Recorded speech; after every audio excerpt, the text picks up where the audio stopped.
స్టార్మాలో సాయంత్రం 10 గంటలకు ప్రసారమవుతున్న సీరియల్ గీత ఎల్ఎల్బి. ఈ సీరియల్లో మెయిన్ లీడ్స్గా నీతు, మాయా, భవిష్ గౌడ నటిస్తున్నారు. ఇక రీసెంట్గానే గీత ఎల్ఎల్బి సీరియల్ 100 ఎపిసోడ్స్ను కంప్లీట్ చేసుకుంది. అయితే ఇక రానున్న ఎపిసోడ్స్లో ఈ సీరియల్లో మెయిన్ లీడ్గా యాక్ట్ చేస్తున్న భవిష్ గౌడ అఖిల్ క్యారెక్టర్ నుండి తప్పుకుంటున్నారు. ఇక తనకున్న కొన్ని పర్సనల్ రీజన్స్ కారణంగానే భవిష్ ఈ సీరియల్ నుండి తప్పుకుంటున్నట్లుగా తెలుస్తుంది. ఇకపై ఈ సీరియల్లో అఖిల్ క్యారెక్టర్లో గౌరవ్ నటించనున్నారు. గౌరవ్ గతంలో మళ్ళీ సీరియల్లో అరవింద్గా ప్రేక్షకులను అలరించారు.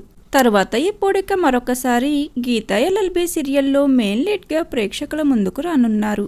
ఇక అలానే ఈ సీరియల్లో అమ్మకు ప్రేమతో, ఇంటికి దీపం ఇల్లాలు, ఇలా పలు సీరియల్స్లో యాక్ట్ చేసిన రాజశ్రీ జానకి క్యారెక్టర్లో ఎంట్రీ ఇచ్చారు. మరి గీత ఎల్ఎల్బి సీరియల్ నుండి మెయిన్ లీడ్ అయిన అఖిలే సీరియల్ నుండి తప్పుకోవడంపై మీ ఒపీనియన్? అలానే జానకి క్యారెక్టర్లో రాజశ్రీ ఎంట్రీ మీకెలా అనిపిస్తుంది అనేది కామెంట్ సెక్షన్లో కామెంట్ చేయండి. Thank you for watching.